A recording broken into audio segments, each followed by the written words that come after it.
I'm Michael Laron, and this is the Writer's Journey podcast, where you get a window into the life of a working science fiction and fantasy author. I'm on a mission to go from nobody to bestseller, and I'm documenting every step of the way. Tune in every week as I share my progress and discover what inspires my books and how I write them. You can find the show notes for today's episode at michaellaron.com/podcast. This week, I'm giving an update on my work, and I'm answering your questions. Hello and welcome to episode 21. In this month's progress update, I have a lot of cool stuff to share. For starters, my YouTube channel. For the first 2 months, I picked up around 500 subscribers for Author Level Up, and I'm very close to passing the 5,000 subscriber mark, which is crazy. It's small, but as I say on this podcast all the time, everyone has to start somewhere, and the fact that I started with some momentum already is really important. My Scribner versus Ulysses cage match video, where I compared the two writing programs, is already poised to be my best video of all time, and I'm just getting started. So, huge shout out to my YouTube subscribers for supporting me, and if you're not a subscriber yet, visit authorlevelup.com or youtube.com/authorlevelup to get lots of helpful writing videos. In writing news, I have unfortunately decided to set aside my Soundmade Sonata series. I won't go into it in this show, but I gave it a lot of thought and I talk about it in a video on my YouTube channel, so check the show notes for a link. For my fiction, I've decided to return to my Magic Trackers Urban Fantasy series, continuing on the story of my heroine, Aisha Robinson, and her two cousins. I love this series and it'll be fun for me to write. For nonfiction, I'm planning a book on the basics. Basically, 20% of my audience has never written a book for Author Level Up, so I want to write something for them that will help them break through their barriers and wade through a lot of crap that's out there targeted toward new writers, and trust me, there's no shortage of crap out there. So I'll share more about this as I build it out, and I plan on being super transparent and letting you guys watch over my shoulder as I design and create it. And in marketing news, the interview with Anais Concepcion and Maya Good at the Literary Roadhouse podcast is now live, so I'll drop a link in the show notes. Be sure to check that out. My biggest fan, Oswald, is back this month with more questions. Oswald McChipperson asks, "As a robot fresh out of my manufacturer's factory, I had to find a job. My first job was on an assembly line creating wind-up mice. It enhanced my artificial intelligence in immeasurable ways.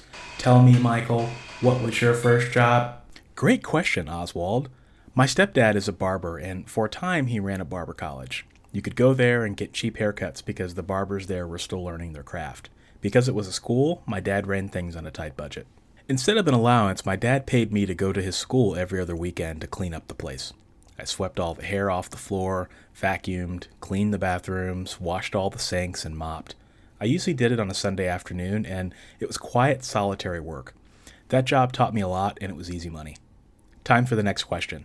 Did you know that the creator of the Frisbee had himself cremated and had his ashes incorporated into Frisbees as a memorial to himself? Tell me, Michael, did you know that? Oswald, two things. First, that's not a question, and second, that's just creepy. Next question, please. In order to remain healthy, my creator recommends a daily regimen of lubricants and joint greases, which I take faithfully and are quite similar to coffee and tea. Tell me, Michael, do you prefer coffee or tea? Tea. Tea all the way. Believe it or not, I'm a huge loose-leaf tea drinker, and the fact that I drink tea at all is a major lesson in humility. As a kid, tea was always available in my house, and it was the crappy kind, you know. I won't say any name brands, but you probably know what I'm talking about. You just couldn't drink it without puckering up, and it just tasted like really bad water. I never drank coffee either, though. I always believed that if you needed coffee to help you stay awake, then you needed to get more sleep. When I started working, however, when I joined the real world in corporate America, however, I learned to like coffee. Never got attached to it, though, and I preferred those really bad, cheap K-Cups, which are so bad for you. I don't know why I drank those things. I really don't. That would have been horrible except for the fact that I was using 2 little cups of cream and at least 3 packets of sugar per cup. One of my coworkers saw me one day and she said, "What are you doing?" "I'm making my coffee," I said. "That's an awfully lot of sugar to put in it, don't you think?" she asked. And I looked down at my cup and realized, holy crap, this is a lot of sugar. And honestly, it had never occurred to me that I was drinking this 3 to 4 times a day. So it was a huge intervention, and I'll never forget that. So I told myself I had to stop. and I committed to drinking tea again. Anything that would be healthier and not have to involve sugar would be a good thing for me. I searched long and wide for a tea that I could believe in, and I found some. I got so hooked that I developed a tea habit, but no sugar this time around. It was far healthier. At the current time, here are some of my favorite teas. Ceylon tea from Sri Lanka. It's fantastically full-bodied with a slight caramel taste. I recommend Ahmad Tea's Ceylon blend. Another of my all-time favorite teas is Hot Cinnamon Spice by Harney & Sons. Cinnamon and tea should not go together, but my God, with a little bit of honey, it's like Christmas in a cup. I also like Ahmad Tea's Lemon Vitality. It comes in tea bags, but it's really good. But really, I like green teas too. I love a good jasmine tea as well as gunpowder tea and hojicha tea from Japan. I tend to stay away from anything artificial. I like tea not only for the taste, but because it lifts my mood. It puts me in such a good mood. I also like the ritual of tea. Something about it makes everything slow down for me, which is much needed in my life. So, thanks Oswald, and if I ever see you in person, we'll have a cup of tea together. I appreciate your questions as always. You're welcome.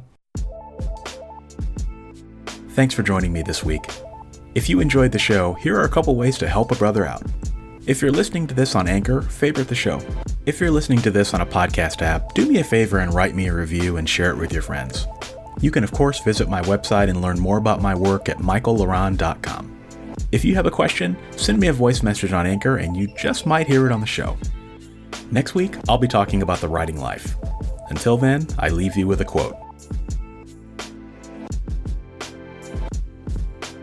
Tea time is a chance to slow down, pull back, and appreciate our surroundings. Leticia Baldrich.